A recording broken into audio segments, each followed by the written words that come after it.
And we're live. Hey, Awesome. everybody. How are you? How's everybody doing tonight? Hopefully, you're all having a great night.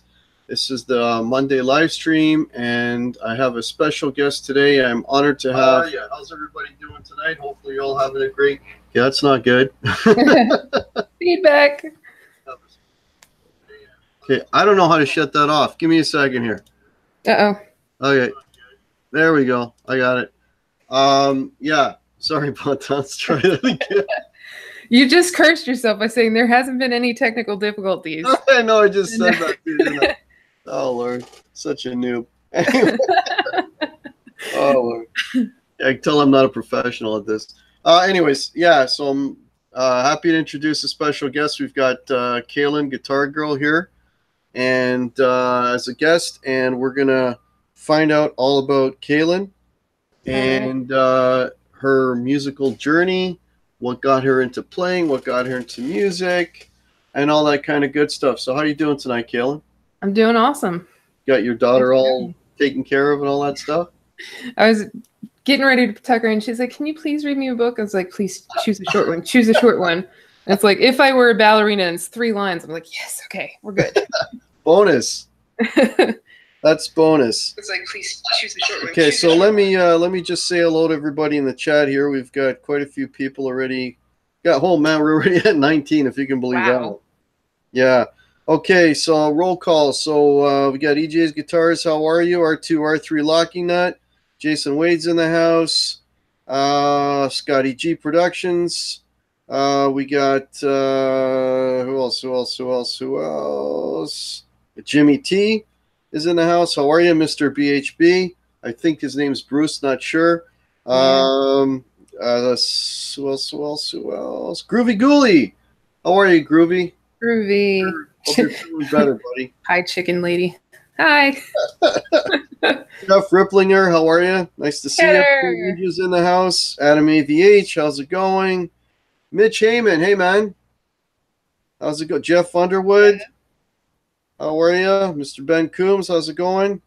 What kind of echo did I just walk into? It's a typical noob mistake, Ben. You know how it is, brother. Yeah, now we're up to 23, man. That's fast. So it's the numbers are growing by the minute here.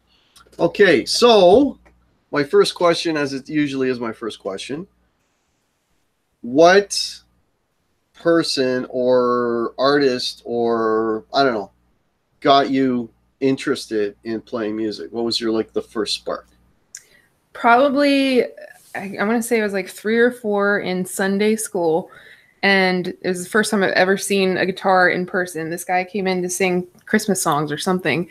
Right. And I noticed what he was playing because I had the concept of a piano where you could play Mary Had a Little Lamb as you're singing the melody.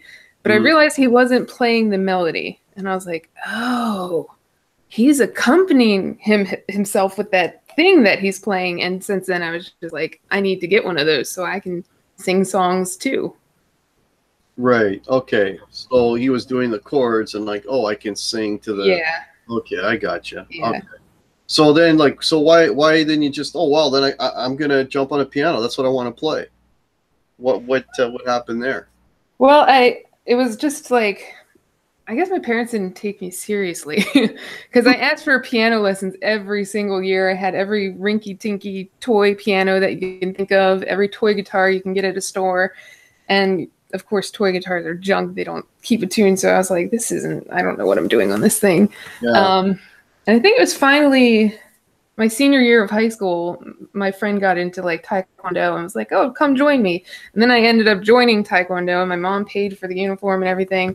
I was like, wait a minute, you're paying for Taekwondo, but why not lessons? I want music lessons. So after I graduated, then they put me through a tiny little music school nearby, but I think I went for 2 weeks, and the guitar teacher was just very stubborn old guy, and I wasn't fretting the G chord the way he liked it with the right number of fingers, and he was calling my fingers numbers, and I was like, you gotta slow down, you're throwing numbers out all over the place here. Yeah. It was kind of he had to unteach me bad tricks, and he was just getting frustrated with it, and he's like, you know what? You've got enough of an understanding. Just keep at it, keep practicing. I was like, oh, okay. Wow. I just Kailyn, I just got a few more people that popped in. I just want to say hello. Adam EVH. If I missed you earlier, I apologize. And geez, I just saw somebody else. Somebody else popped in and I missed. I'll catch them back. If I miss your name, oh, Terry. Terry, thanks for popping in, Terry. Terry's awake. Just letting you know. Wait. And we got Todd Flowers. I don't know if you said Todd Flowers. Okay, I missed. Thank you. Yeah, for filling in. Because I don't wait. I guess I don't see Todd Flowers for whatever reason. Hadley Scott McIntyre. That's a new name I've seen. Jamal Kareem is here. Hey, Jamal. Todd Flowers. There's Todd Flowers. The chat, is your chat just popping up and down? Yeah. Yeah, it's weird because now Todd Flowers popped up. Cheddar Kung Pao, how are you? Cheddar's in the house. That's great. Jeff Replinger. Hadley Scott. Yeah. Okay, I'm caught up now. Todd Flowers. Yes, awake and watching the Leafs game. Yeah. Toronto Maple Leafs are playing right now. That's our team. So, and they're already up 1-0, 46 seconds into the first period. Not that anybody cares. But they are winning the game, so that's positive. Yay! Okay. So you took lessons and this teacher pretty much turned you off the whole music thing. Yeah, so I mean, I had my guitar for about a year at that point.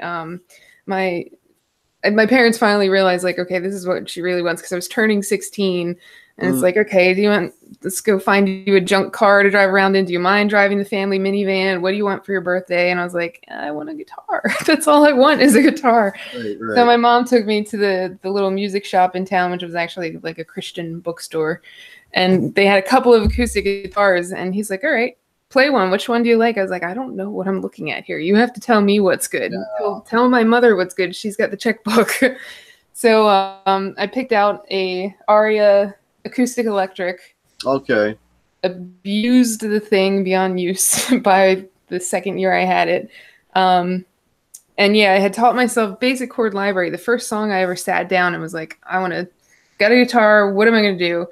I decided to learn American Pie. It was like I was obsessed with singing American Pie, which has like every chord in the book. So that's a pretty big step right off the bat. You so I was like, all right, watch 21. That's my first song. Yeah, I had my chord poster on the wall, and I just had the tabs printed out. I was like, well, let's figure this out. And then from there, just putting different chords together, I got sidetracked with more songwriting than sitting down and learning. That's why it's taken me so long. It was a good 15 years before I picked up my electric and said, I want to learn this the right way. I want to start learning how to get down the fretboard, get out of just chord shapes, and start learning some lead lines and more techniques, and get off the acoustic and try to really, because the first time I plugged in an electric, I was like, holy crap, that just amplifies everything that sounds bad. Well, that it's actually, I think the acoustic might be a little more revealing, Really? Seriously, yeah. 9 Fathoms is in the house. Frank Corcoran, how are you? Cyber Evil. Hey, guys. How's it going? Thanks for popping in. We got 27 people watching right now. So this is Thrash Metal. How's it going? We got 27 people in right now. Nice. So the acoustic guitar that you got, like, did it play well, or was it one of these where you had to really force, like, was the action really high on it? I had no idea about setup or anything. I just thought it was cool when I changed the strings for the first time, like laid out a towel on the back of my dad's pickup truck and was like, look at me, neighbors, I'm changing strings on a guitar. I thought it was so awesome. And never properly set it up or knew what a good setup was. No idea. No clue. And I just knew that, I had to build up my finger strength, and I had to get through the pain of it, and it hurt. But eventually I built up those calluses and just like, this is no pain, no gain here. No, exactly. Michael B is in the house. How are you, Michael B? What's up? Cool. Yeah, building up the reason I'm asking about the action and all that is because, like, you don't know, right? And if you're buying it from a Christian store, like you're saying, they're not really a big, Yeah, they're not some music retailer. Yeah, they're not going to say, oh, here, we'll set that up for you. So you have no idea.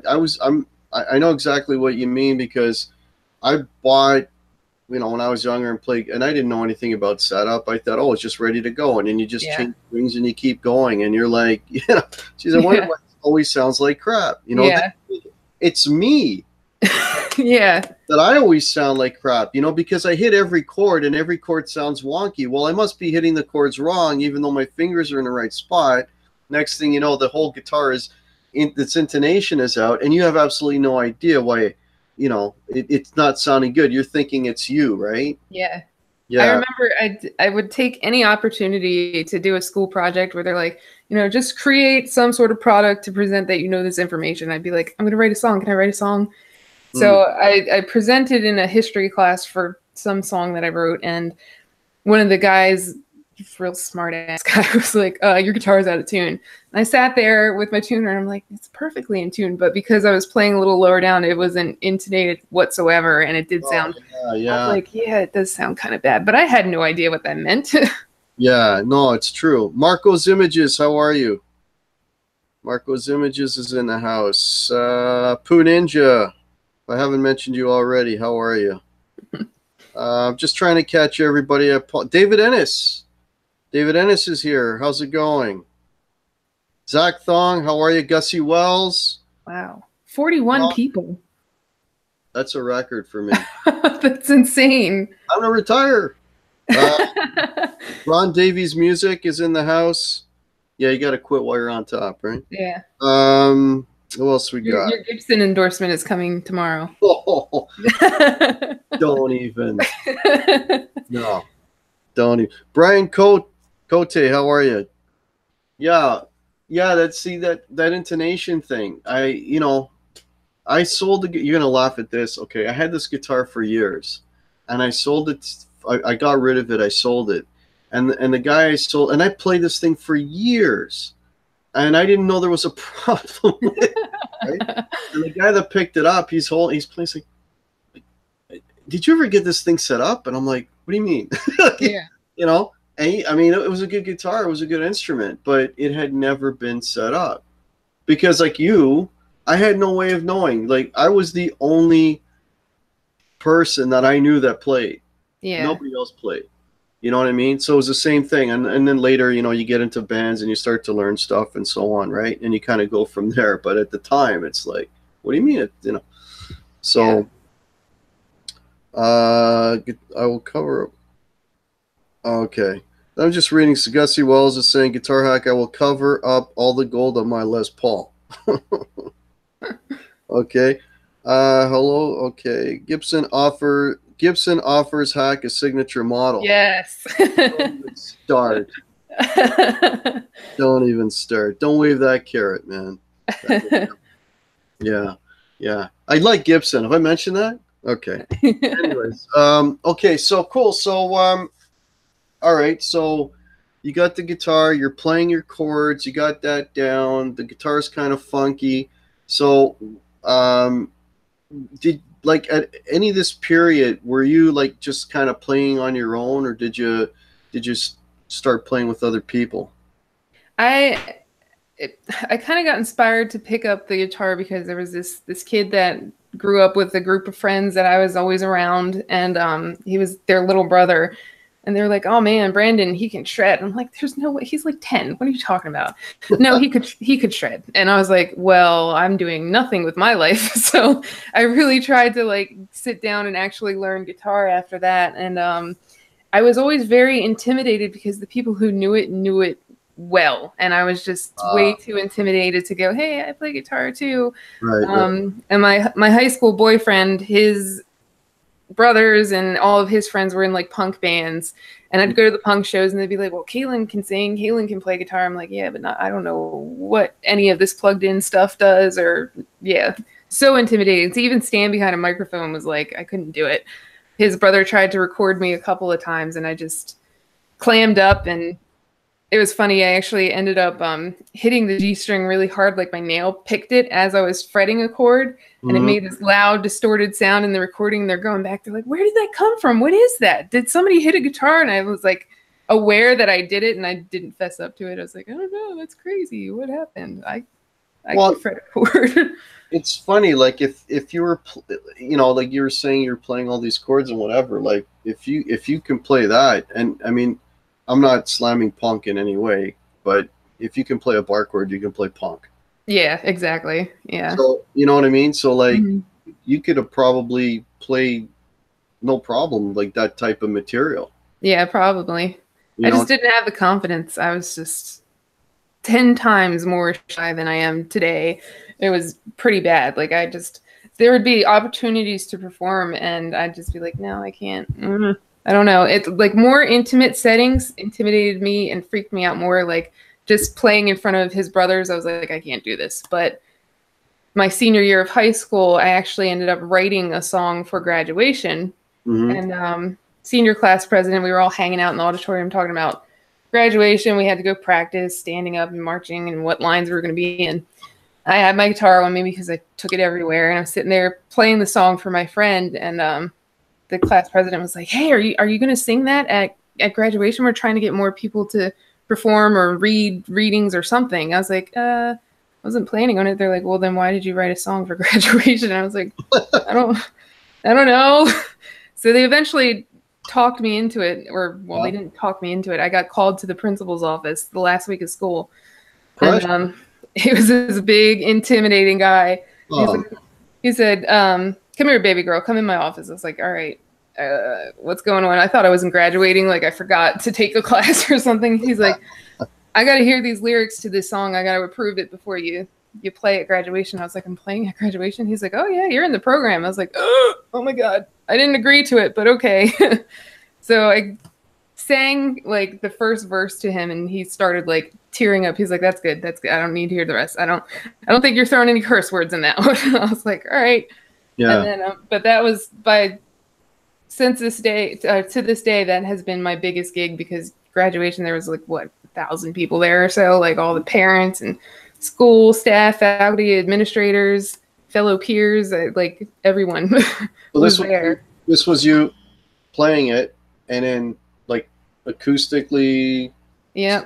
You and an acoustic guitar singing this song. Yeah, so I walked up to stage with my busted up acoustic guitar, and the music teacher had no idea I even played, and he's like, I think your guitar needs to be repaired because the bridge had completely splintered and started pulling off from the body because I left it in my car in blistering heat and freezing cold winters. And I was like, yeah. So I was like, hopefully it'll keep a tune. And he's like, how do you want to do this? And he had like an amp ready. And I was like, I've never plugged in before. I was like, no, I don't need that. He's like, all right. So he just like pushed the mic up to me and was like, go for it. And how'd it go?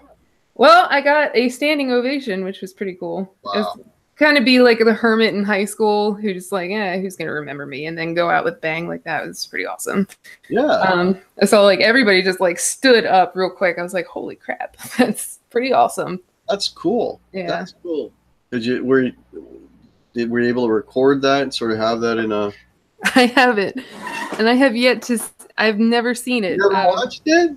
My mom borrowed somebody's old video camera. Oh, that has like the cassette tape in it. And I don't even know how these things work, but I've never like taken it to get like a digital copy of it. I've never seen it. So here's my first debut. But I'll have to take that to some place that convert it. Something digital. Yeah. Get a camera. It's real easy. Just get a camera. You can buy these cheap audio converter things, plug it into plug your camera into the computer and you can just turn it into a digital file. That way it'll be saved, because if that tape screws up, lost that memory, right? I can't believe I still have it. We've moved probably like 5 times in the last 10 years, and I found it in a box. I was like, I should put this somewhere safe. Oh, don't let that go. I did that with all my kids' movies from when they were young. I digitized everything. Nice. So they'll have it, Yeah. So that's cool. Okay, so you're still with the acoustic. So and did you go back, or did you take lessons at all through this period, or was this strictly just you kind of learning on your own? Yeah, this was just me learning on my own, and just being too intimidated by people who knew how to play to really reach out to anyone at the time. No, none of my family is musical. I have an aunt who was like the church organist. That's about as musical as we got. And you know, huge contrast between me and my siblings. I have two brothers and a sister. My sister and I are like polar opposites. She was like the social butterfly, pink and glitter stuff, and I was just like in my little shell, like happy reading a book, being on the internet, chatting with people in my room, being a little hermit. And so there was no one to really bond with it, bond over it. But I kept writing, and it was my songwriting that actually people sort of gained respect. Even if they did play, they're like, no, she can songwrite. Like that's a whole other level. She can write her own songs and sing and play. So that was always like, that was my one up on people who were just like, yeah, I can play guitar, and they shred, but they're like, I can't do that. So that's always something I felt like, okay, I got a little respect for that. Well, I mean, the whole singing thing. I mean, I like, if I could sing, I wouldn't play guitar. I just want to be in the band. Yeah. So it's like I either mop up or learn an instrument. You know what I mean? Yeah.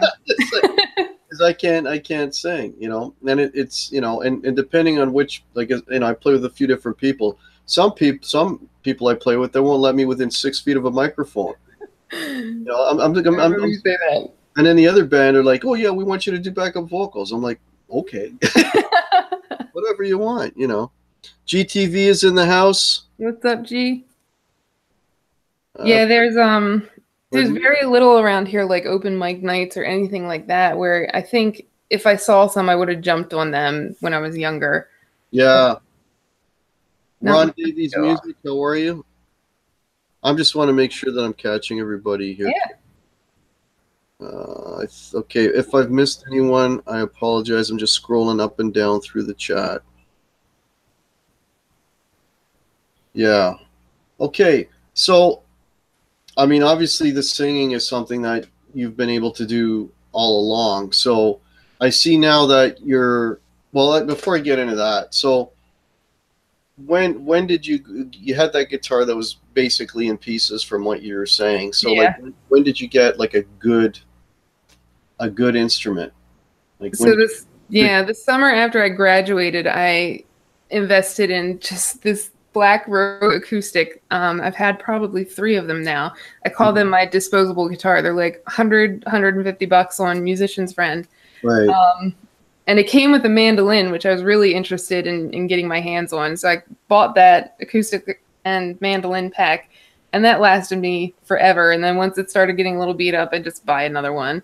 So there was no real emotional attachment to them, but it wasn't until I had my ex bought me a steel resonator guitar and was like, oh, you would be so good if you could learn some slide and some bluegrass on it. Like your voice is made for like bluegrass. I was like, yeah, that would be cool. And then when that relationship ended, I was like, do I want to hang on to this guitar? I don't know. So I was like, let me see if I can trade it in.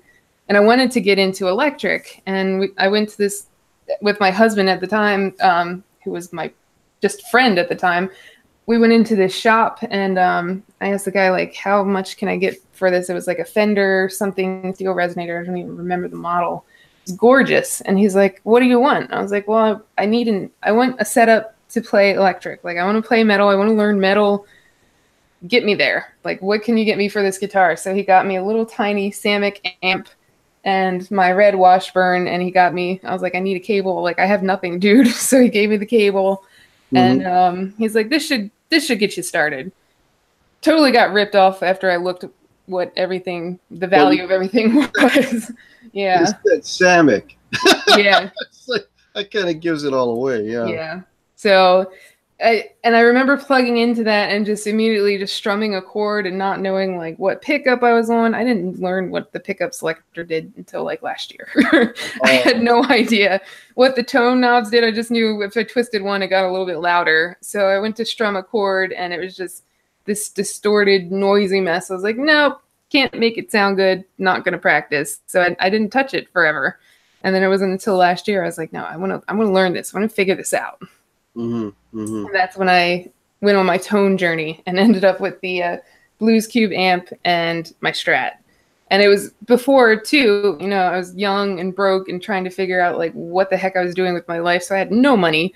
So there really wasn't a chance to really play and dedicate time to it or money to it to invest in any kind of gear that would keep me interested and sound a little better, which I'd like to make that point too. If you're just starting, people are like, oh, you can learn music. It's just about sitting down and practicing and learning.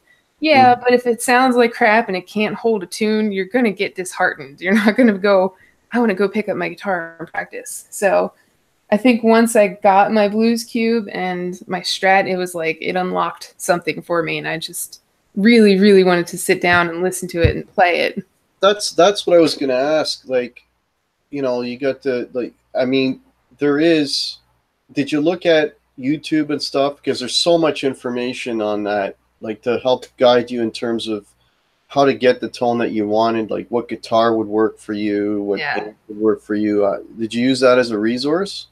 I think the first, and it was only like a year and a half ago, the first guitar channel I subscribed to was Anderton's Music, because they were comparing, the only thing I knew about amps was their solid state and then there's tube. And you've got your tube purists and then you've got the solid state guys who are like, whatever you need to do, you can do it with a solid state. So I was like, okay, now I got to choose what side I'm on. So I was trying to research that, and they did, you know, I love their blindfold tests where they're just playing and plugging into anything and comparing them. And then in the end, they ended up choosing the Blues Cube thinking it was a tube amp. And I was like, there we go, sold. It's not going to be as heavy and it's not going to be as much maintenance. And I can dial in how much wattage the power I'm going to be using, because I'm just a basement player in my house. So that sold me on that. Found a good deal on it on eBay. And then just, YouTube videos, YouTube, and Stitch Method, actually talking technique and theory. I didn't understand what anything meant musically until I found Stitch Method. Yeah. And that was pretty much around the same time that I had invested in the Strat and got the Blues Cube. I found Stitch Method because the first thing I looked up when I was like, okay, what do I want to learn on guitar? I was like, well, I want to get down the fretboard. So how do I get down the fretboard? I was like, well, people play scales. Never lost method. Yeah. I was like, what's a scale then? And easiest scale to learn. I think I Googled that and it's like pentatonic. I was like, all right, well, let me look up how to play the pentatonic scale. And then I found the Never Lost system and I was like, cool. This is awesome. Yeah. Absolute Mayhem. How are you? Sonia's in the house. How are you? Sonia, hey. Ed Dana is here. Okay, I hope I'm not missing anyone. Yeah, you know, it's funny when you're saying, you know, I didn't know about guitars. I didn't know about the tone switch. I didn't know about this. Like when you're telling me this stuff, it's kind of blowing my mind, because it's only making me realize how much, like myself and probably most people, just kind of take for granted. Everybody knows this stuff, right? And I think once as soon as you have one person in the room with you who knows how to play and knows their gear and knows their music, you just get it right away.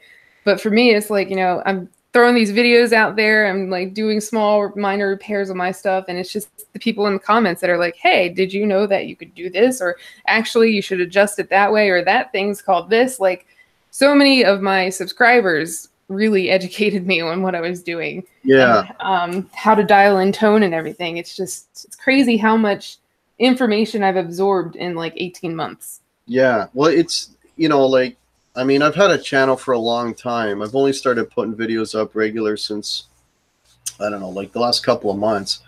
And then I discovered this whole community thing. I didn't know this really existed. I mean, yeah. You know, like it was actually, I had, you know, I was subbing Phil McKnight and some of these others and Andertons like you did and whatever. And I was just kind of looking at you know, products and stuff like that. But the whole sort of the community part of it, I didn't really know about. And Ben Coombs was nice enough to introduce me to this whole thing. So, but what's cool about it is because it's a community, it's like, you know, there's people like yourself, and then there's people who, like, you know, who've got years and years of experience. And then there's people that are just starting from scratch kind of thing. And there's all these different layers and levels. And what I'm getting at is you can get very, very specific. Yeah. You know what I mean? You can get very, very specific about, I just want to know this, you know? So, and that's what's really cool about it. Like, you could post a question, you know, like if you, like, you know, I'm not picking on Phil McKnight. Phil McKnight's fantastic, but his channel is massive. Yeah. If you go to Phil McKnight and post a question, nobody's going to answer your question. I know. It's like 900 people sitting in the chat. Yeah, 900 people. I mean, and I'm not just blaming Phil McKnight, man. I'm having a hard enough time looking at, you know, what, 39 people, never mind 900 or whatever, right? So, but you know what I mean? But like, but in this sort of, you know, context, in this scenario, you can post that question and it will get answered. Exactly. You know, so that's what's cool about it, right? You know, and like you're saying, like, you're learning so much in such a little bit of time. And the other thing that you mentioned too that's interesting that I don't think there's enough time spent on is, you know, you're saying, like, you want to sound like you have the sound in your head, right? This is what the sound that I want. Yeah. How do I achieve that sound? Like, what gear is going to get me there? You know what I mean? Like, you can, you know, there's a lot of stuff on YouTube about product and demos and this and that, you know, and all that kind of thing. And there's a lot of course, instructional stuff, but, you know, the tone stuff. Yeah.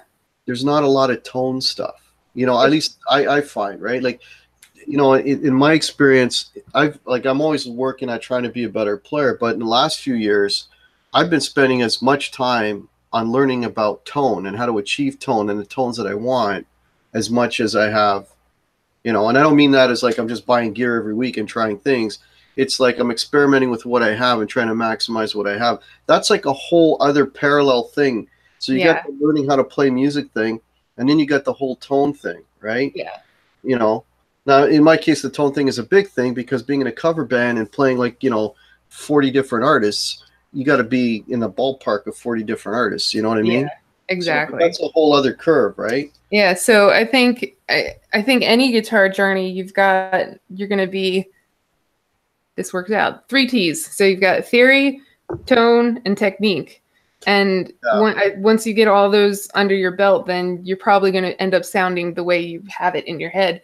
Yeah. I remember, you know, learning just a little bits of theory from Stitch Method and playing something and getting through a scale and going, why is it so robotic and choppy and there's no feeling to it? And then understanding technique and adding those like pick breaks and the bends and everything and the double stops.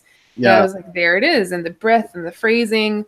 Yeah. And then tone, just, you know, I remember sitting down and playing some Stitch Method stuff on my Washburn, plugged into the Line 6 and had it on clean, and it just wasn't sounding the way I wanted it to sound. And it's what I actually did, which you're going to think is crazy because I know you don't buy guitars without touching them and playing them first. I decided I wanted a Strat just by listening to YouTube videos of people playing Strats versus people playing like a Les Paul and humbucker versus single coil. And I went, I want a single coil guitar. And a Strat is like the golden child of the single coil. So I'm going to get myself a Strat, and just bought one off Reverb. Never touched one before in my life. Never played one. Now, did you get it set up? He had it professionally set up before he sent it to me from California. So, okay. You know, I wasn't expecting it to play wonderfully out of the box, but it actually did. And for the better half of a year, I was still on that high in the rose-colored glasses and like, nothing's wrong with it. This thing's awesome. And then I started hearing the G string was buzzing. Then I noticed the strings needed to be changed. I was like, now I've got to learn how to set up an electric guitar. Yeah. That was a whole other journey. Yeah.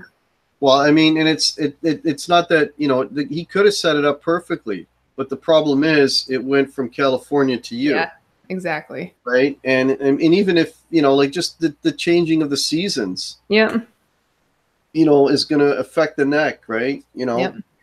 And then where you didn't have buzzing, you might have buzzing. And then maybe, you know, you might have fret sprout, right? You know, because of the wood shrinking and expanding. You know, there's all these different things that happen, right? So, you know, whether you like it or not, you have to, you know, like I'm not like what I was going to say I was going to mention a couple of things. But one thing I was going to say was the fact that you didn't really have somebody to, you know, sort of mentor you through this whole thing. The fact that you took it upon yourself to do things like build a guitar is insane. Okay, and I'm not saying that negatively. I'm saying like, wow. Like, you know, the fact, and that's why you get a lot of the reaction that you do, right? Because here's an old fart like myself who's been, you know, around guitars for years and years. I wouldn't even know where to start, like building a guitar. Like, you know what I mean? Like that's, you know, it's like you deciding, well, I'm going to learn a song. Oh, how about American Pie? You know, it's like right off the bat, it's like we're going for set this bar up here. You know what I mean? And it's like, oh, you know, I got a guitar, it buzzes a little bit. I'm not going to fix it. I'm going to build a guitar. You know, it's like right away, boom. Which is, I mean, that's great. You know, that you have that attitude that you can do that, right? So that's really cool. You know, because I honestly, like, my guitar, I have a guitar right now. I say it's in surgery, right? Because I was having an issue with the guitar a week ago, or 2 weeks ago now, anyway. And I took it in, and here's me after all these years. The guy's like, "You realize that you got a little bit of a backbone on this?" I'm like, "No." Realize that, you know, like I went in there to replace a tuning key, and he's finding all these faults, and I'm like, "This is the best playing guitar I've got," you know. And he's finding all these faults, right? So now he's you know, fixing it all up. And I'm, you know, it's going to play better. But again, like I have never adjusted even a truss rod. Yeah. I've of adjusting a truss rod. I've done, you know, I've done my own little sort of Mickey Mouse setups with the bridge and all that. And I've done my little Mickey Mouse intonation sliding saddles up. Because, you know, you mess that up, what's the worst thing that's going to happen? Exactly. Yeah. So that stuff I'll tinker with. Pickup heights I play with. Because, you know, that's just your ear. It's muddy. Yeah. Well, now it's clear. Okay, that's where I stop. You know, whatever. But I would never, like, you know, I've never swapped pickups. I've never done, you know, any, like, truss rod, like I said. Like, I'm just afraid I'm going to ruin the stupid thing, right? So you're very, very brave in doing the things that you've done. And everybody's waiting for bated breath to hear this friggin' tell me. I know. I know. It's on the bench. It's waiting. It's desperately waiting for those bolts to get put in the back of its neck. Yeah. But yeah, I think when I started having problems with my Strat, and I was like, oh, I need to figure this out. And it was just a step-by-step, like, curiosity. Let's see if this changes it. Let's see if this fixes it. And then I discovered the nut was actually cracked, and that was causing the buzz. And a lot of people would have been like, oh, well, now you got to take it to professional. Like, everybody was like, oh, well, there stops your journey. You got to take it to a pro. I'm like, okay, Amazon bone nuts are like $5. There you go. Here's a YouTube video, how to change a nut. Done. Yeah. So I swapped out the nut, and then I did my first absolutely horrible fret job. It was terrible. And I didn't realize that until I sat down to do it again, because I noticed there was still a buzz. I'm like, maybe I still have a high fret. And then looked up like what a polished finished fret job should look like. And I was like, yeah, I wasn't even close. You could still see the scratch marks in the frets. I was like, yeah, that was terrible. But I mean, it's just a process of trial and error. And you bought the tools and all that. You know, the stupid, and here's how retarded I am, okay? I fix shit all the time. I'll fix anything, you know, around the house. I'm a tradesman. Yeah. Right? That's my job, to teach people how to fix shit. But I won't touch a guitar. Figure that one out. You know what I mean? I'm just like, it's weird. I realize, and I mean, my Strat is the most valuable thing I own. I think it.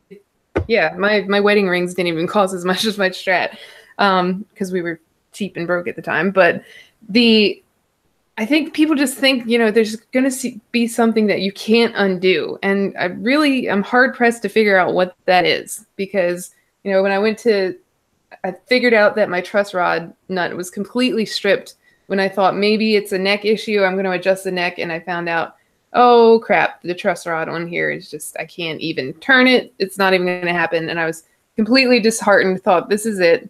My Strat's never going to play good again. But it wasn't a neck issue once I got my notch straight edge and figured that out. So I'm trying to figure out what people think they're going to do that they can't undo to a guitar. There's nothing you can't undo. And if you're that worried, and I mean, people will tinker with like $1,000 appliances in their house, but they won't touch $900 guitar. That's me. I'll take it apart, but I won't do it to a guitar. That's you know, funny. I think if I had like a beater. Yeah. And here's I actually used to fix guitars for other people at one time, if you can believe that. I've swapped switch, like, you know, one guy, oh, I want this switch configuration. So it's like, okay, I went and I bought the switch and I installed it and I was soldering and all that. I'll do it for somebody else, but I won't do it for me. It's just, see, I'm the opposite. I will not. I just took my brother's like cheap acoustic guitar and tried to fix the neck for him and leveled the frets, and I really scratched up the sides of the binding when I was trying to take the sharp edges because he had fret sprout. I was trying to file them down, and I like really got into that binding. I was like, well, I don't know how to do this with finesse to not make that happen. So I just took a Sharpie and covered up all the white spots where it was used to be black paint. But it was like a $50 guitar. Like, if I ruin this thing, I'll buy him a new guitar. Yeah. The way I treat my guitars on my bench, like my Roycaster already has a huge deep gouge in the finish. I abuse them, and if that was somebody else's precious love child baby, I couldn't face them to go, sorry, I scratched it up, but the neck is straight. Well, the guitars I was fixing were not $1,000. Yeah. Were like $200, you know, so. Yeah. Yeah. But, you know, yeah, maybe that's what I need to do is get a beater and start just screwing around with it. And then to build up confidence and then, you know. Exactly. Okay, I'm just looking at some of the. Okay, I apologize, folks. I've been getting, you know, a little too much involved with the conversation. I have been looking at the chat, so if anybody has anything that they want to ask Kailyn, let me know. Ben Coombs, I'm too clumsy to keep any guitar perfect. Yeah, that's that's me, brother. Yeah. Mitch and I will share whatever you need to sharpen you. We will have to have you on. Oh, okay. They're setting up, helping each other out, which is cool. Guitar Pit said he's had techs wreck his guitars and they don't care, like they don't care at all, and that's why he started learning to do it on his own. Yeah. I never trusted to take it to a tech, especially around here. I'm like, I know who plays music around here, and I can't trust that a tech around here would really be that good. And I just didn't want to pay for it. I'm like, why pay for something if I can just order a $5 part and figure it out on myself, like, on my own? It's one thing. It is really hard to find a guitar tech who actually knows what they're doing. Yeah, it's really, really hard. And I just like when you find a guy, and I've got a couple, but it took years. Yeah. You know, and it's funny because there's one guy, I'm not going to name any names, but there's this one guy that, you know, he's like, and he opened up like a little business and he does it out of his basement. And my God, he's messed up every instrument that I like. Mine, it's not the greatest, but it was passable. But any friends that I know that taken it to him, he's just like ruined it. Like everything is off. And then they end up taking it to this other person who knows what they're doing. And it's and they're, you know, so my buddy's taking it in saying, oh yeah, I just had this up. And the guy's like, you had it set up. This is off, that's off, the neck, this and that. Yeah. And then it's a whole shopping list of things. It's so hard to find. Like the person that's doing surgery on my guitar now is worked with a gentleman that was an amazing tech that is no longer doing it, and that's my fault because I talked him into another career. Stupid me. Anyways, no, I did. I helped him. He wanted to change his life, and I helped him out. Anyways, nice. So, but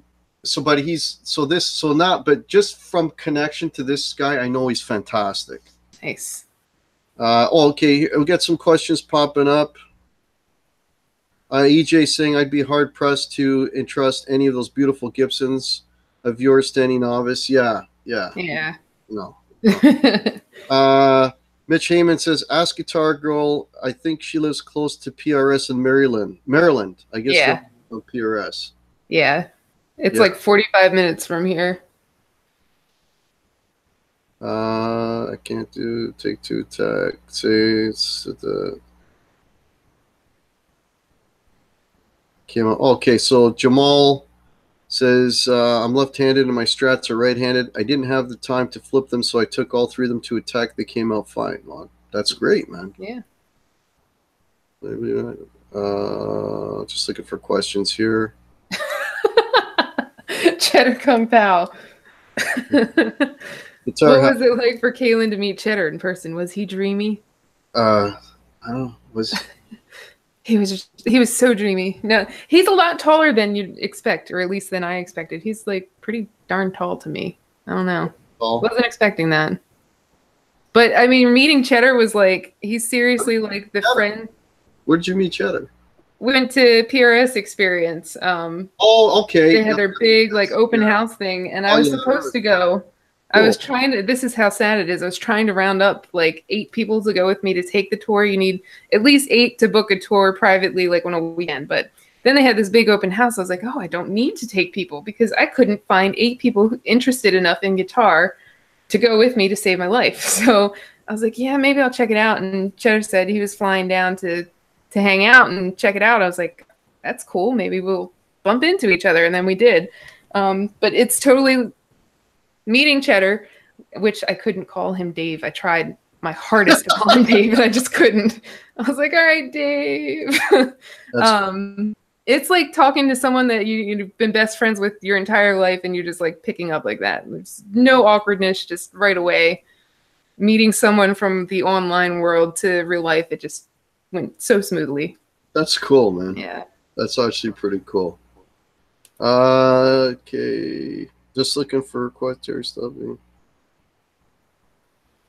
And it's so weird, these names and you know, the regulars that you get to know in these chats. It's like, I totally expect to just at some point be standing in a room with any of you and just be like, of course I know you. I'm like, there's no, I'm shy, I'm nervous. It's like, yeah, whatever, what's up? I see you every single day on YouTube. Yeah, yeah.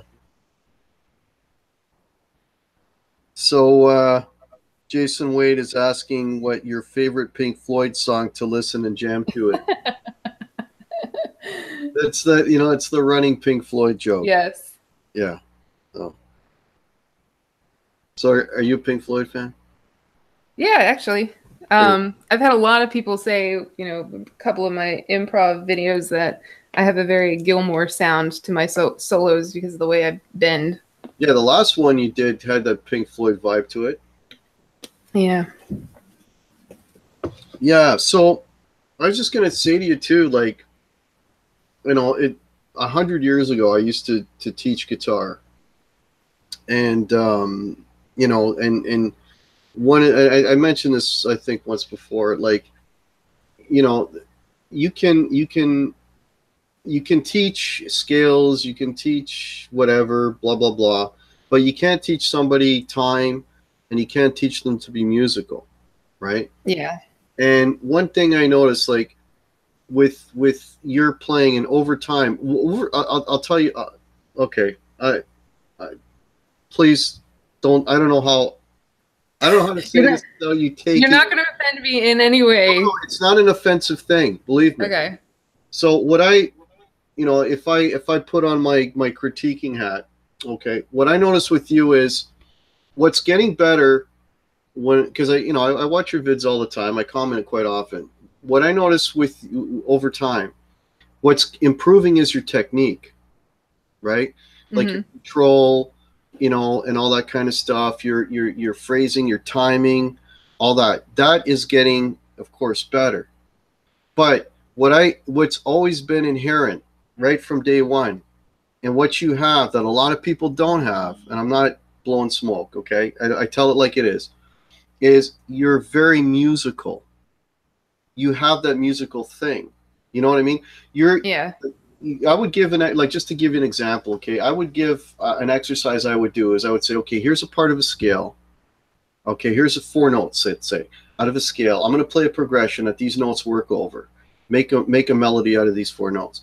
You would be able to do that in spades. Yeah. Okay. Now, I would do that with some kids. Okay, when I say kids, they're not young. They're like, you know, 16, 17 years old. Yeah. And some of them could, but some of them for the life of them could not. And I wasn't interested in, you know, maybe they weren't hitting the notes fast enough or they weren't bending the notes. It wasn't important. It's just to see if they had that if they can make music, if they had the ear. You know what I'm saying? Yeah. Yeah. So you have that. So already, like in spades. So, and you know, like you're automatically, like your ear is already developed. I can hear you going for the root notes. I can, you know, like the, you know, as Stitch puts it, the home bass. Yeah. Yeah. I can hear you doing all that. So that's all in there. It's just would, like, if your technical ability were ever to match your musical, because the technical, that's time. The musical thing, it's either there or it isn't. It just might. But if you ever got them to match, you'd be like, whoa. Yeah, that's the goal. Like, I want to have the fretboard be, because I can vocally figure out what I can and cannot do. It's just a matter. It's just black and white to me. Can I hit that note? No, I can't. I'm not gonna go for it. We'll transpose this down a couple. But if I could know the fretboard like I know my vocal cords, then yeah, it would be. Well, you know what? You just hit upon something. That probably is what it is, because the fact that you can sing. Because a lot of guitar teachers, you'll always hear them, like, you know, hear the melody, sing the melody, and then play it. You know, the connection between the voice and the notes. So that might be what sort of your you know, your secret weapon is, so to speak, is because the fact that you can sing, and then so you have that musicality, that melody already in your head. And I wonder too. Interesting thing I thought about watching, who was it? Someone recently had a guest on, I think it was Marty's music. He had someone on who was just improvising, and as he was soloing, he himself was kind of humming and squealing what he was going to play. Yeah.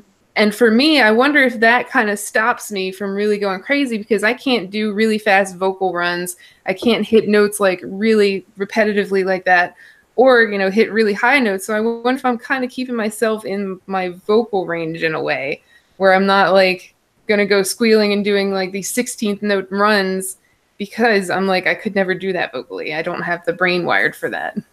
I can't play fast either. I'm not fast. I'm not better. I can't shred. It just, I don't have that ability. Right. So, you know, so you kind of got to work with what you got. Yeah. Which is, if you can't shred, then focus on note choice and play something that's interesting. Because there's a lot of great guitar players that don't shred. David. Yeah. There's one right there, right?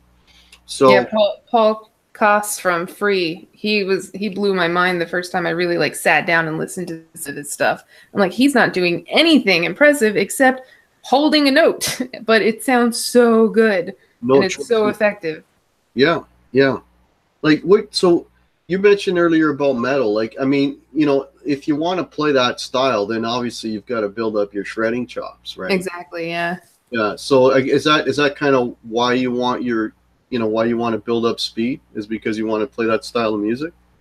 It's funny, in the back of my head, I always thought if I'm going to play electric guitar, then obviously I'm going to be like the female front for a Swedish death metal band. Like, that's just how it goes. And so that's been like some long running goal in my head, is I'm just going to play for this kick-ass metal band. I think because I have the most fun seeing and watching that kind of music, because, you know, people get in the mosh pit and it's just, unbeknownst to people who don't get in a mosh pit, it's like a camaraderie where you just like help each other after you bash them to the ground. But I always had the most fun, and it seemed like the most energetic of an audience that I'd be like, it'd be so cool to be up there and getting this kind of reaction from these people, making them just go nuts. So I think that was the motivation at first, but then once I really started getting into electric guitar, I fell in love with the blues and just getting down to the roots of it and appreciating every little bit of it. Yeah, yeah. So I'm not alone, what I was saying. The chat agrees. Todd Flowers, she's a natural. Gussie Wells agrees. Yeah, so I'm not alone in the good night, Jason Wade. Jason Wade has left the chat. He's in Florida. He's complaining about the heat. Meanwhile, we're freezing. Yeah. You know. It's finally fall weather here. Very cool stream. Thanks, Bruce. You're no hack. You rock. Thanks, EJ. EJ and there's a guy who can play fast. Not to mention the Shred Meister. Everybody knows what I'm talking about. First initial being R. Yes. Scotty G. Count Chugula and Shreddy, all the other names we have for him. Yeah. So, like, are you finding now, like, you're kind of more in the blues space and not so much in the metal space? Because, I mean, tastes change over time, right? I just want to be able to play it all. I think it would be so cool to be able to like just shred and go crazy and then also play like a really soulful blues solo. And I think the speed is what I'm after when I say I want to learn metal, and then just the feel and the emotion is what I'm after when I'm learning the blues. And then anything outside of that is just bonus. And I think a lot of the times too, I try to stick with things that would need some kind of vocal accompaniment, because I'd be like, okay, let's see if I can play and sing this at the same time. And I know you said, you know, if you could sing, you wouldn't pick up the guitar. I have the guitar to kind of hide behind it, so I'm not just singing, because that would freak me out. When I get just up to a mic, if there was ever like, you know, a solo in choir or something like that in school, I'd get up to the mic and just be like, this is so awkward. What am I supposed to do with my hands? I never know what I'm supposed to do with my hands. Yeah, a lot of people are like that. You know, and that's what, when I saw that video of your wife singing, I'm like, she knows what to do with the mic and to get up there and like move around and keep people interested. I'd just be like, I don't know what I'm doing. Really shy. She's really shy. Yeah, she has a really hard time with that. And it's a damn shame that she does, because she's an amazing singer. Yeah, she's got pipe. Oh, yeah. Just looking at the chat. Yeah, again, I apologize, folks. If I'm not focusing more on the chat. Oh, Rick Hefner, or Hefner. I'm not sure how to pronounce your name, Rick. Sorry. Ed Dana, hello. Who else? I apologize if I've missed anyone in the chat. GTV was in earlier. GTV, if I haven't said hello, how are you? Marco's Images, how are you doing? Yeah, I could see where that would be really intimidating, like where you wouldn't have, you know, sort of that, you're like, right? Exactly. Yeah. All eyes on you. And I mean, I was a late bloomer, and I was just always an overweight kid. Kids picked on me, so I was like, I don't want to get up there and everybody actually is just looking at me. Let me hide behind this guitar. Yeah. So, you know, you haven't, or maybe I asked you and we never sort of pursued it, but so who were your influences? Like who do you like, who are your favorite artists? Who do you look up to? Who would you want to sound like, play like, sing like? So I think like growing up, believe it or not, and people find this really strange about me, they'll mention a song or an artist and I'll be like, let me look it up. I don't know. And they're like, what? You play guitar, you're into classic rock and roll, metal. How do you not know these people? I'm like, I just don't, because it's a weird time that I kind of came into, like the crossover between cassette tapes to CDs to just digital. And I kind of skipped over the CD part because I had no money. I was like 10 years old. And if I got a CD, it was something I got for Christmas or my birthday. So I had no music collection of my own. And because I was in a house with 5 other people, if the radio was on, it's usually mom or dad chose what was playing.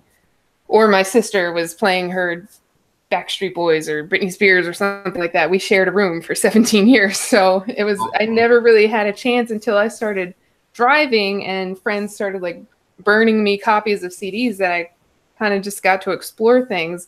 Like I didn't listen to the Grateful Dead until like 2006, and the Beatles' White Album. Yeah, like started slowly falling in love with the classics. And then when it came to my playing, I was still like stuck in acoustic singer-songwriter world because that's all I really had explored at the time. Right. And when I picked up the electric, I had to figure out like, what is it that I like about electric guitar? Who do I like listening to? And a friend introduced me to the world of Roy Gallagher, and that's when I fell in love with his style playing. How I just loved. I think the thing I admired most about him is his guitar was an appendage. It was part of him. He could do anything. Close his eyes. You could flip it upside down, and he'd still know how to play what he wanted to play on it. So I wanted to be that comfortable with it. And he's multi-instrumentalist. He could do anything. But yeah, I wanted to be that comfortable with guitar. And it was never about like, I want to sound like this or I want to nail that solo from that song. It was just, I want to be comfortable with it. Yeah. You know who you described to me when you're saying like part of their body and everything else? That's Stevie Ray Vaughan for me. Yeah. He's another one. Yeah. It's like just put it around his, well, he's passed away, but you know, I got an early video of him playing actually in Toronto at a club downtown, the El Macombo, and it's still out there. You can still buy it. It's like live at the El Macombo, and it was when he's, I think the Texas Flood had just come out, and you want to be blown away by, like, oh my God, it's just it's just so natural. It just flows out of him. It just, and again, it's not that he's playing crazy technical stuff, you know. No, he just playing, there was the passion, famous warm up of his where he's warming up for some huge giant venue. Yeah, and he's like half dead asleep. He walks out and he's just like picks up the guitar, and then he does this one phrase probably about 8 measures in a row, and he's the only person who can get away with that. Like simple 3-note phrase, and he did it over and over and over and over. And you're not like, oh my God, guy, move on. It was like, yes, this works, and he made it work. And I mean, his tone is perfect. His approach, and it's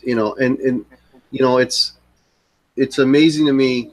What's really cool about the blues and somebody that can really rock the blues is because if you think about it, the blues is a very limited vocabulary. Okay?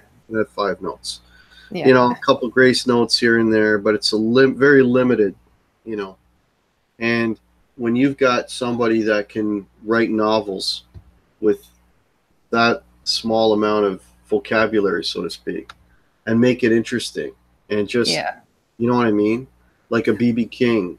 Exactly. You know, like these guys are just unbelievable. And I think it was Dave Byron who said his new Guitar Heroes are on YouTube. It's just people in their bedrooms and their basements playing who are keeping him inspired. I think one of the first blues solos that I was like, holy crap, like I was stunned by it. I saved it to my favorites. This guy, Sweet Potato Slim is his username. He has this one solo that he just randomly improv'd, and like his kid walks in the room at the end of it. It's like totally just like dad in his zone, playing his guitar. His kid walks in, then he hangs the guitar up, and that's the end of the video. But what he played is just like mind blowing, and I was like, how did he do that? And you know, again, the blues is that whole, like, because it is, like I was saying, and I'm not, you know, saying in a negative manner. Like, I mean, the blues is what it is. But to, you know, you really have to be super musical. Be able to play blues and make it convincing and make it sound good. You know what I mean? Like I mean, I play blues, but I mean, it's bullshit. You know what I mean? I'm playing the notes, and I know, you know, I know the flicks and all that, but you know, it's I find it very constricting because I don't have that musicality to, you know what I mean? I can't say anything, right? You know. And so when you sit down with your guitar, you've never like just tried to just write something? Oh, I used to write songs all the time. Oh. I've got lots of original material.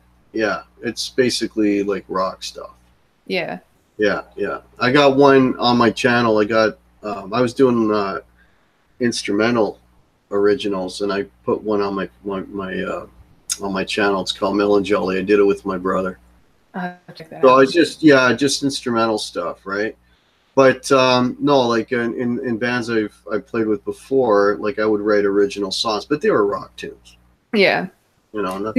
I was from the very beginning. I just remember anytime there was something that could make some kind of noise, I wanted to touch it. If there was a piano in the room, I had to go hit one key, even if it was forbidden, don't touch that piano. And I'm like, yeah, ding, haha. But I remember my aunt, like, she had this little magnet on her door. We went there every Easter. I was bored out of my mind.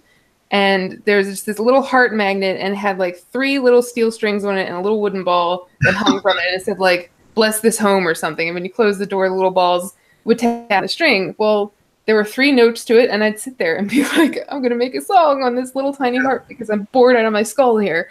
So it's just things like that. I always just wanted to see if I could make music out of something.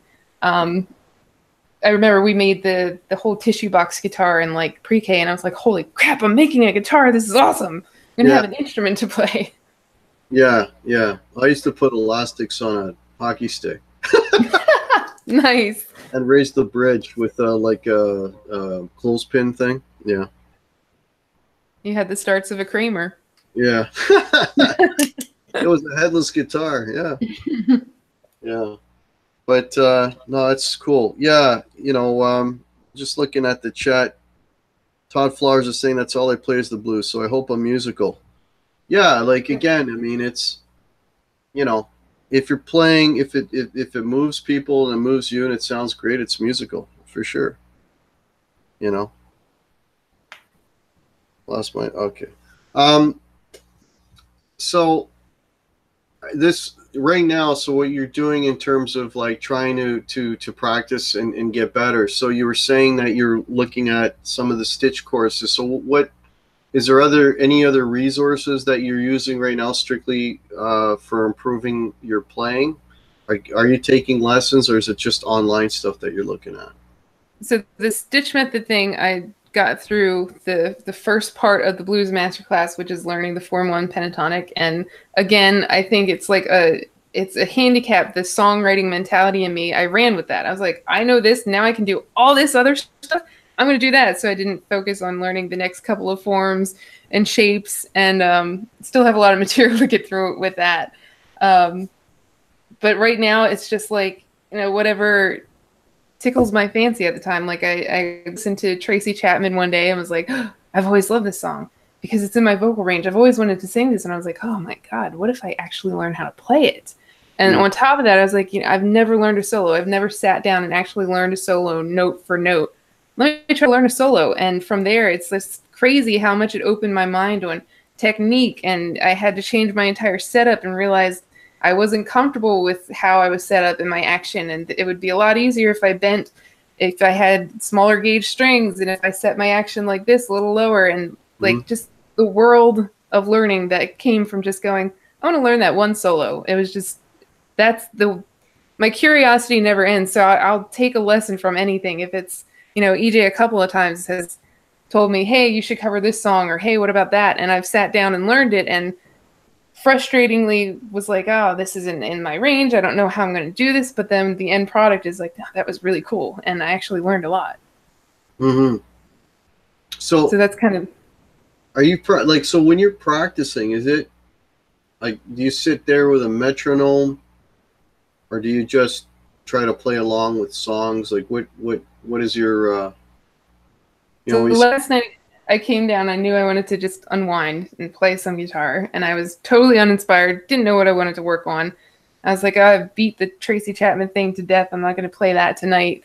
And I think it was GTV had put up finger exercises. I was like, I used to do those all the time, and I haven't done them recently. So I just sat there going up and down the fretboard, getting my dexterity down, and then from that, just randomly found a power chord that I was like, oh, I could do that with that. And then my loop pedal is my biggest teacher right now, is I just throw down a loop and then try to improvise over it, or I just try to work on one particular technique by just having a chord just repeating in the background. So I really have no discipline when I come down here. It's just, I just play whatever I want to play. Yeah. Do whatever I want to do. And like the other night, my Midnight Muse song, which I wrote like 9 years ago, came back to me, and I was like, I'm gonna finish another verse for this tonight, and just like banged it out. So it's just completely, I never know what's gonna happen when I come down here. Yeah, and I think that's the problem too with a lot of people. you know, and with being so, I mean, and I'm equally guilty, you know, being self-taught is trying to stay focused, trying to have a plan, come up with like a practice schedule. Yeah. You know, okay, so for, you know, 10 minutes or 5 minutes, I'm going to do this, and then I'm going to do this, and then I'm going to do this, and then, but, you know, I mean, life gets in the way, right? You know, and then I think it was on one of Ben's shows, somebody said, like, oh, how long do you warm up for, or do you warm up? I'm like, warm up? Like, I never even thought of that. Playing a gig, you should warm up, and, like, what should you play, and what can you play when you're just sitting there with your guitar unplugged? Like, that never even crossed my mind. You know, there's truth to that, the whole warm-up thing, because I don't warm up either, like at a gig. Like, I'll just start, and then what I find is my second set is usually a lot better than my first, because my first is my warm-up. Yep. And I try to, you know, one thing that always ticks me off is when they put like a big guitar solo in like the second song, and I'm like, man, you like put that later, you know? Yeah. So yeah, no, the warm up, yeah, you know, it would definitely help you out, right? You know, warming up. But you know, that, I mean, I'm just throwing it out there. Like, if you made like a little, you know, before you did what you want, kind of do these, knock off these things, and just make it a habit. Like you were saying, like a finger exercise thing. You know, those things are super, super valuable. Like whether it's GTVs or somebody else, like it doesn't matter. You know, but just because you know, getting the two hands to work together in synchronization and in time. Yeah. Because what happened, I'll tell you what, like, because I didn't play for a long time, and then I had to learn how to play guitar real fast because I had a gig in less than a month. But it's another story. Anyways, and I was doing these finger exercises things to literally bring my hands back. And you do it for a while, and it's like, oh, it's not paying off. And then all of a sudden you go and play a song, and that run that was all sort of flimsy and cluttered, all of a sudden, whoop, there it is. Yep. You know what I mean? It takes a bit of time, but all you're doing is it's muscle memory, right? Yeah. You know what I mean? Crazy how, like, I'll play something until I can't stand listening to myself anymore. I was trying to learn the Travis picking to play Fleetwood Mac's Landslide, and I went at it and went at it and went at it, and I could play it, but as soon as I started singing along with it, I got myself all mixed up. And it drove me nuts. And I like hung the guitar up, and like, it's midnight, I'm going to bed, let it rest for like a week or two, went back to it, and all of a sudden it was there. I'm like, when I was actually trying and focusing on it, I couldn't get it. And then I just pick it up randomly, and I'm like, oh, there it is. Muscle memory. It's like it has to like just marinate for a little bit. Yeah, it's muscle memory, you know. If you do something over and over and over, like the Tracy Chapman song, you could probably play that in your sleep now. Yeah, yeah. Done it so many times, right? You know. Okay. We've been going for a little over an hour now, so I'm going to put the question out to the chat. And again, I apologize. I haven't really been so focused on the conversation. I haven't been looking at the chat, but if anybody has some last questions, Paul Lou is in the house. Hey, Paul, how are you? Yeah. If anybody's got some last questions in the house for Kailyn or myself, but, you know, I got Kailyn here, so let's ask Kailyn. Let me know. I promise to keep an eye on the chat, at least for the last these last few minutes here before we pack it up. How are you on time, Kailyn? Are you okay if we? I'm good. Yeah. She's in bed. That's my only ball and chain this time of night. I don't want to keep you from your friends. So I've got a question for you. Oh. Or go ahead. Okay. Well, can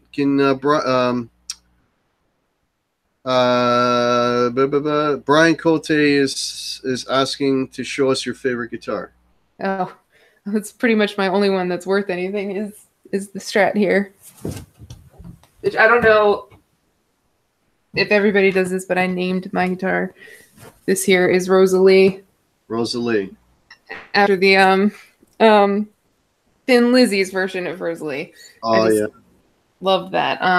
But yeah, this is my 1995 American Standard Fender Strat limited edition because it's got the gold hardware and the black pickups and the black pickguard there. And it's all set up nice the way you like. You were saying. All set up the way it is. Yeah, it's home now. Like, it just feels comfortable. I know what I like now. I know what I'm particular about. And that's something too, is like you have to learn what you like as you're going along.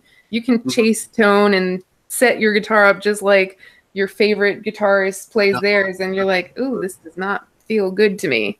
No. I mean, I mentioned Stevie Ray Vaughan, but I'm not playing 13 gauge strings. Oh, no. That's not happening. There's a blues gal out there now. She's done all kinds of genres recently, but Samantha Fish is an excellent female guitarist that I've been following her journey, and she, I think in a like her rig setup video, they said she plays on 11s, and I tried an 11 because I'm like, I'm gonna be like Samantha Fish, and I was like, hell no. No. And she actually had like a picture on Facebook of a fingernail that had ripped off and was bleeding, and she'd super glued it back in place. I'm like, if you had lighter strings. Strings, yeah. Try nuts, yeah. Yeah. Okay, so the chat likes your guitar. There's no questions right now. What were you going to ask me, Guitar Girl, while we're waiting for some more questions? Yeah, so you said, your gigging season is kind of coming to a close here. So what will you do in your off time? Just sit down and play your guitar, just go over your sets, or will you just play freely what you want, or will you just kind of hang them up for a while? No, definitely not hang them up. Because I've been playing so often, I haven't really been practicing like to get better. Yeah. It's been, I got to learn songs. I got to learn songs. And so yeah, there's a few things that I just want to get better at. So I'm going to be woodshedding.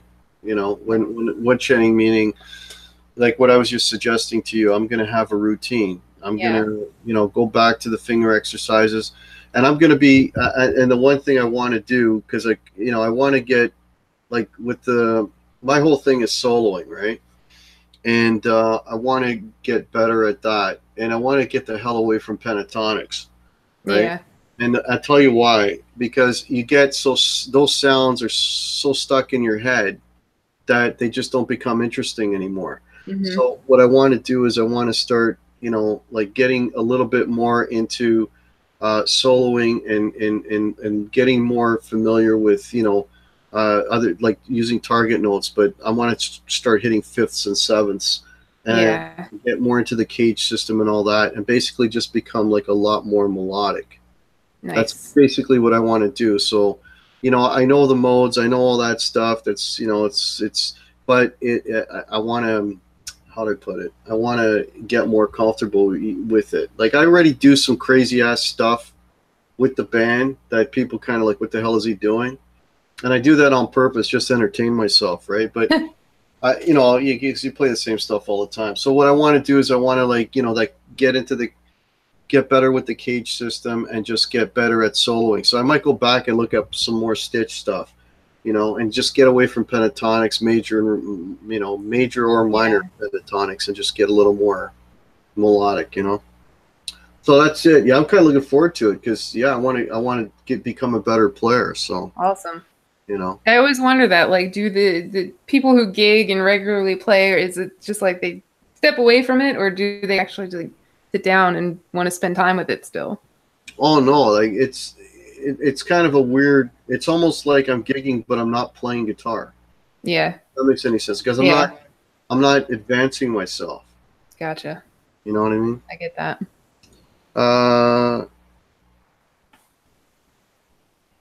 Looks like some drama in the chat. I know there's.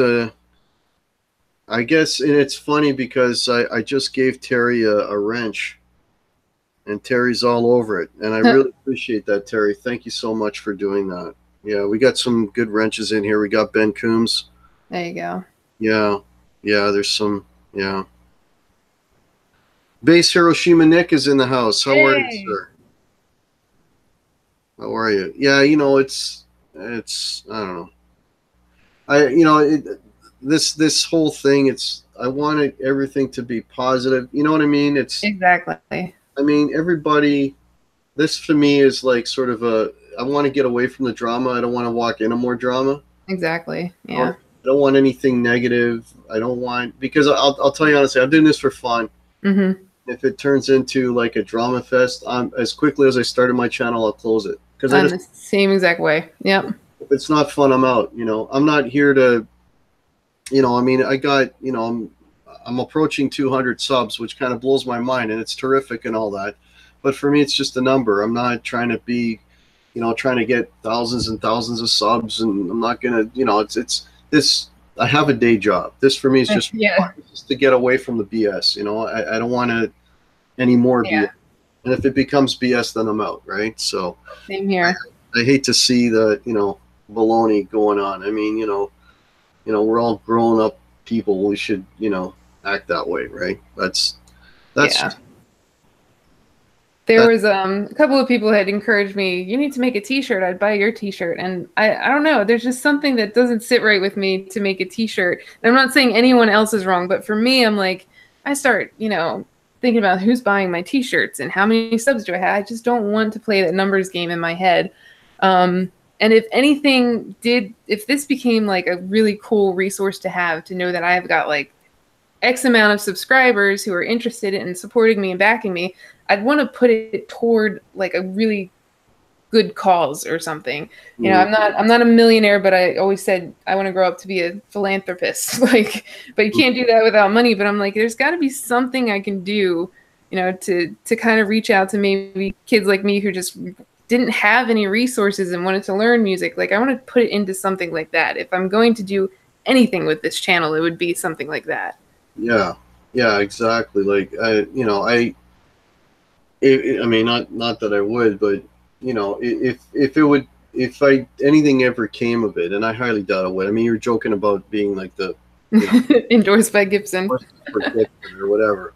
You know, yeah, sure. I'll, you know, how many can I own? You know, but I just throw it at charity or whatever. You know, like I mean, I do a lot of.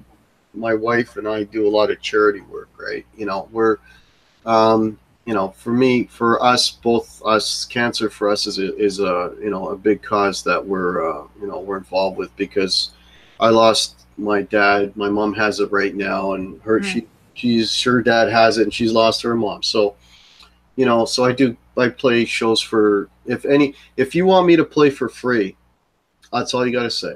Yeah. And I'm there, right?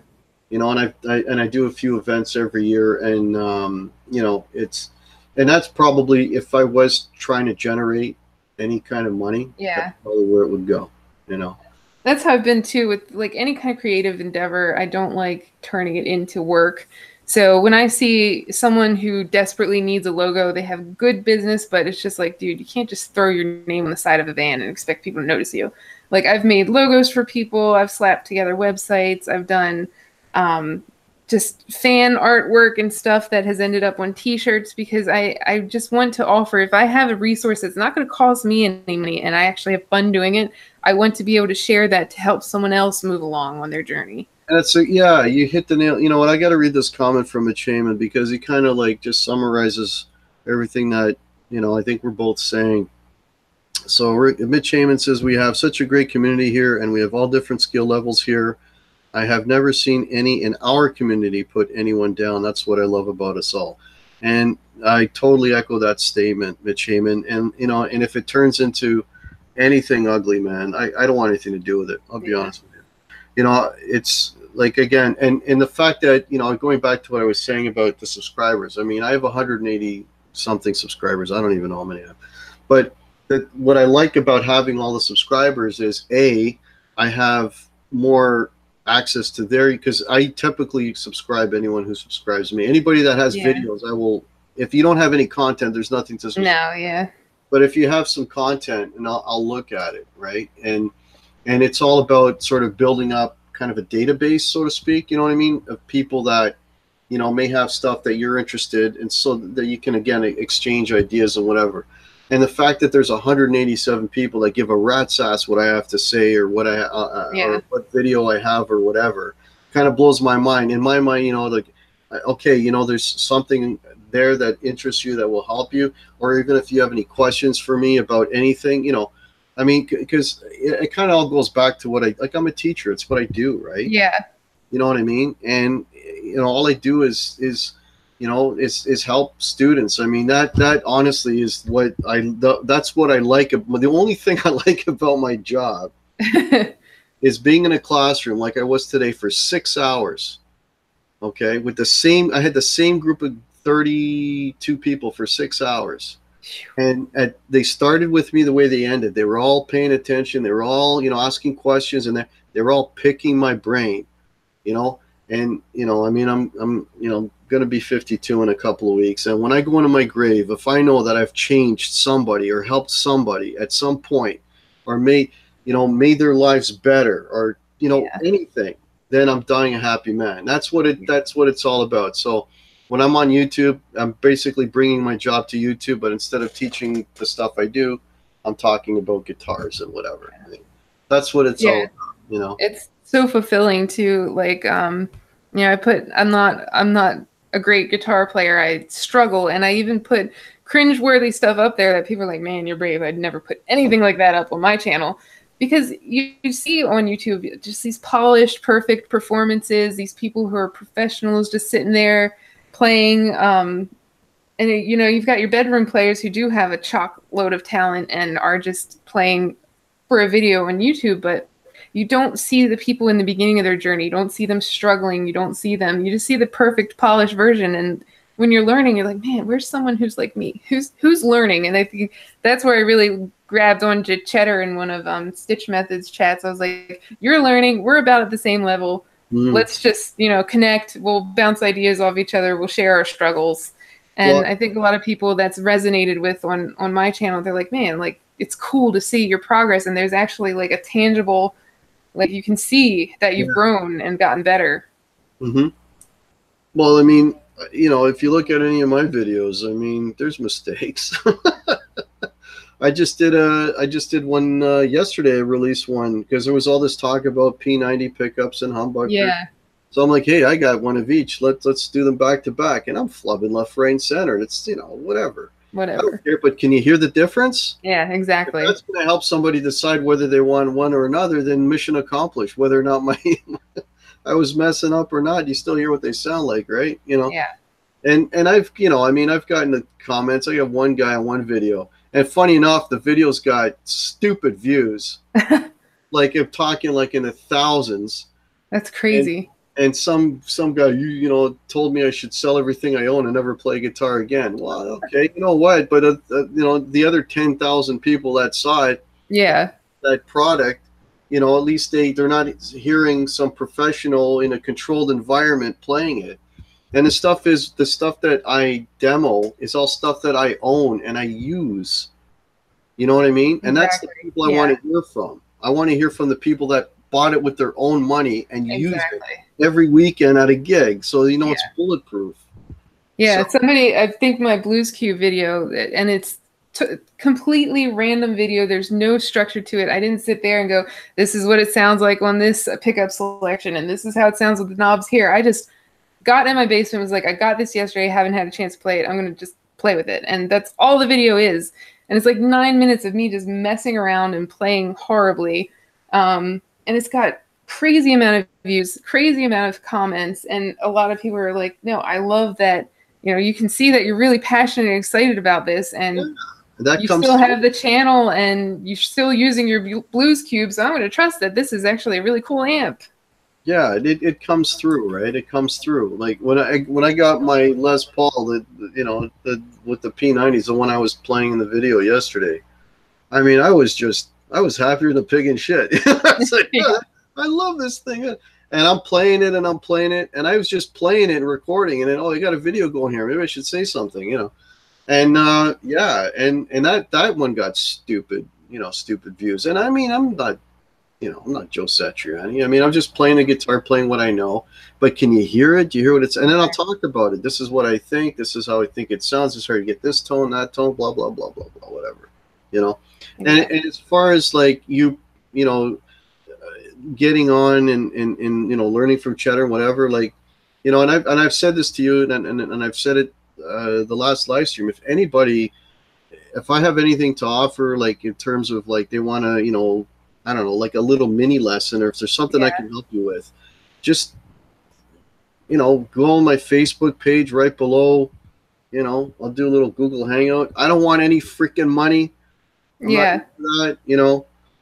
Just if I can help you with like a little exercise or a little thing, or you know, you want, you know, with my limited ability, if I can help you, I'll help you. That's again, that's what it's all about for me. Yeah, and I've noticed, you know, there might be some drama in the chat, but there is like everybody in this community, it seems to want to pay it forward in some way.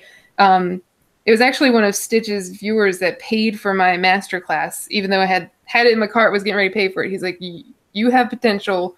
I'm going to pay for this class for you. Take it. Stitch is amazing. You're going to learn so much. And then from there, I said I'd pay it forward. If anybody wants to take that masterclass, I'll pay for yours, because I was going to pay for mine. I've had Dave R's Guitar sent me that pedal just so I could get used to different effects. Great, man. And, you know, if there's any way that we can reach out and just kind of network with each other and help each other out. I've seen it happening. I've seen people go, hey, PM me, I'll teach you this real quick. Or, hey, let's trade this gear. Like everybody's, you know, we're all in touch. And like traded pedals with Ben. Yeah, exactly. You know, there's a lot of trade. I just want to say a few more people have been popping up here. I don't want to miss their names. Here's a new person, Les Peter Guitar Jam. How are you? Hey.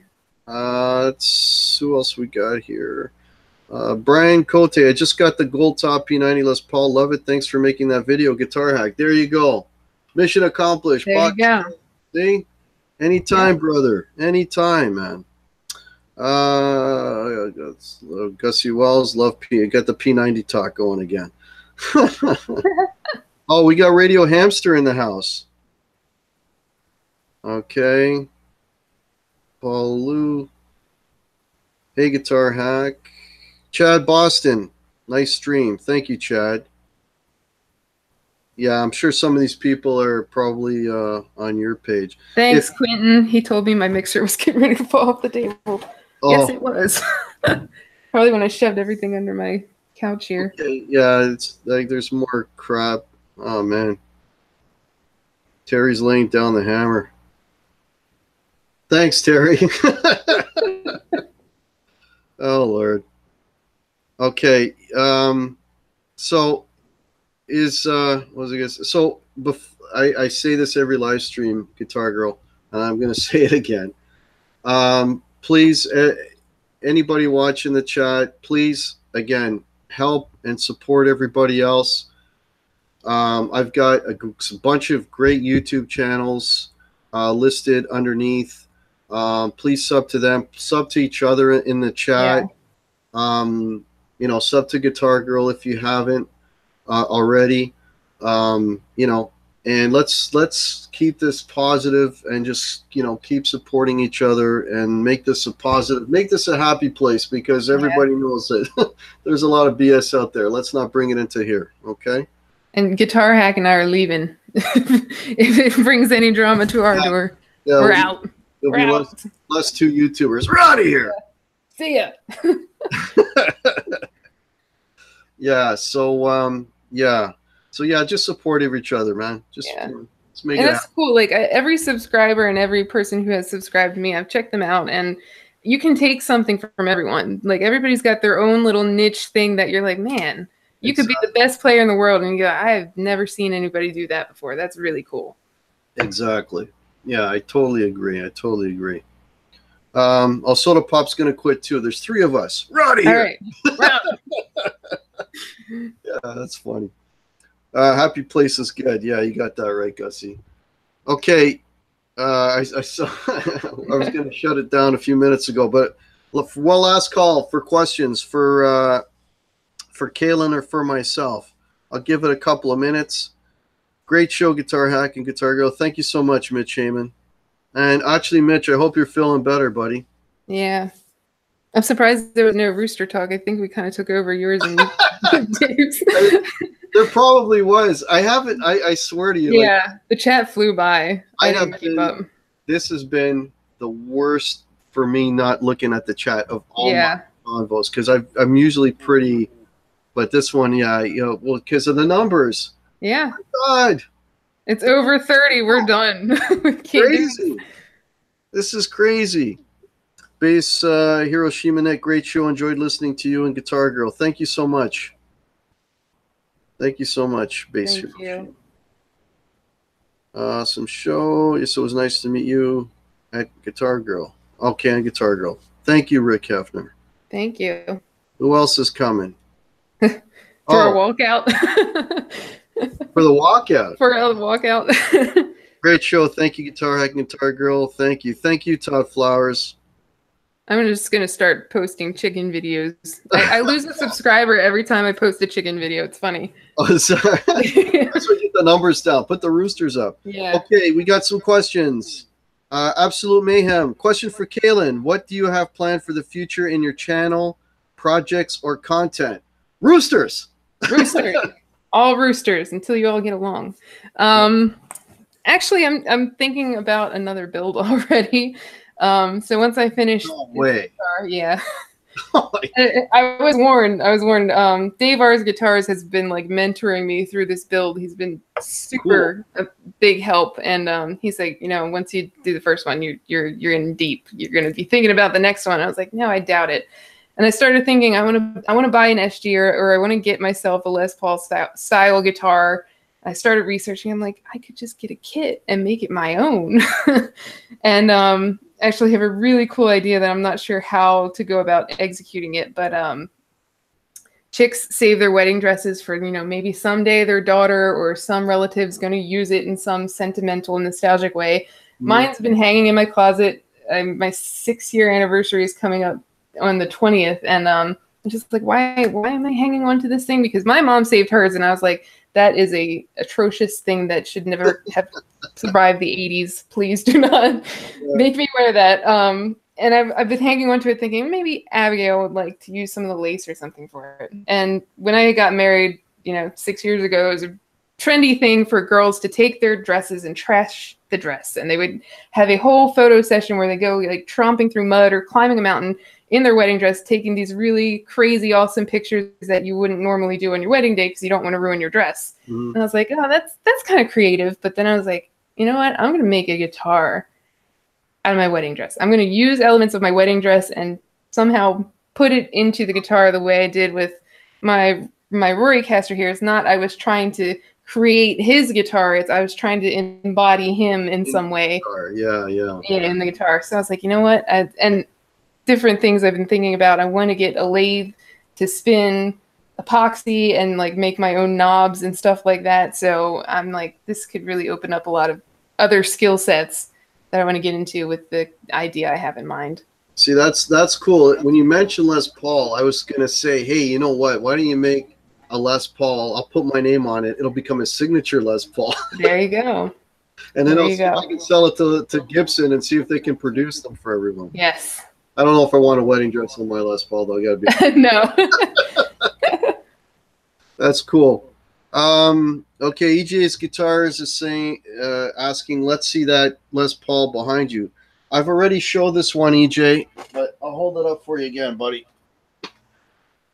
That's the one I used in the video yesterday. It's a 2016 Les Paul Standard.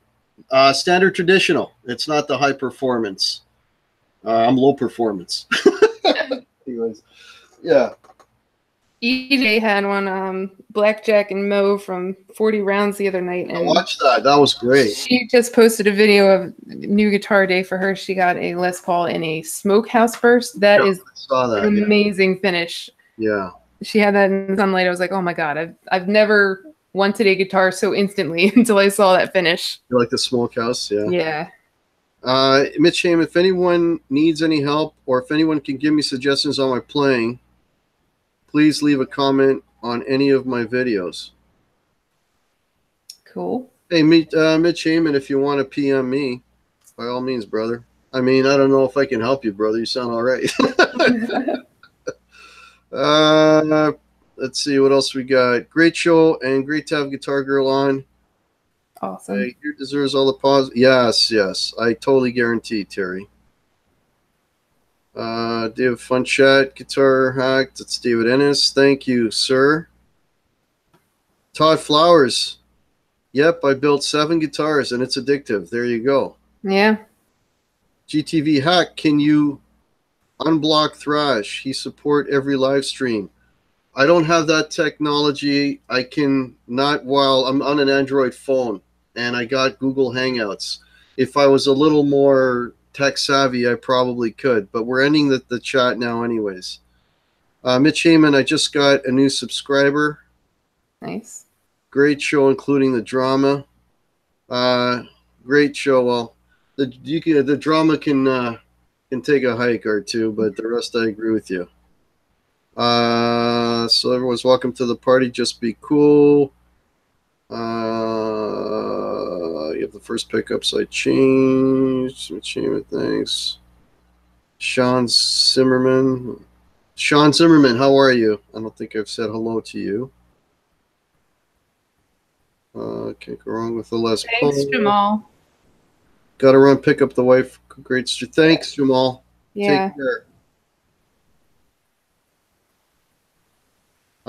Later, Jamal. We're still at 43 people, by the way. That's how the hell did that happen? That's crazy. Okay, that is a record. Yeah. Okay, we've broken the record. We can all go home now. Doc Thong, later, Guitar Hack and Guitar Girl. Okay, any last comments you'd want to make, Kailyn? Yeah, I mean, just you guys keep supporting each other, inspiring each other. If there's anything, any goal that I want for my channel is that maybe whatever you watched that day made you want to pick up your guitar. And I think that's the best you can get from this community. That's absolutely true. We just hit 44. Oh, yeah. Awesome. Oh, Amanda Coombs is Amanda Coombs just made it. At the end. Just at the end. Oh, sorry, Amanda. We're just wrapping up. Yeah, and same for me. Let's let's all help each other out. Let's all keep this positive, folks. Okay. Let's keep this a happy place, please. Yeah. Or we got 3 people that are exiting YouTube if it goes in the toilet. All right. Okay, so anyways, support each other, folks. On the chat, I've got some great YouTubers below. You can also check out my list of subs. Everything is up there. Everyone I sub to, they're all great channels. If you haven't subbed me already, please do. Please like this video. Please sub Kailyn and and like her videos. Yeah. Yeah. And that's all. Okay, everybody, you have a great night. Thank you so much for tuning in. Really appreciate it. This was great. Just so you know, I will be doing my regular Thursday thing at 7 o'clock. Okay, 7 o'clock is Thursday is the night of YouTubers, okay? Yeah. Me, at 7 o'clock, we got my good buddy, speak English. My good buddy, Ben Coombs, connects with guitars at 8. And then we have EJ show, SHIT, which is, I believe, at 9:30. So check that all out on Thursday night. Thanks so much, everybody, for tuning in. Y'all have a great night. Cheers. Good night, all. Good night.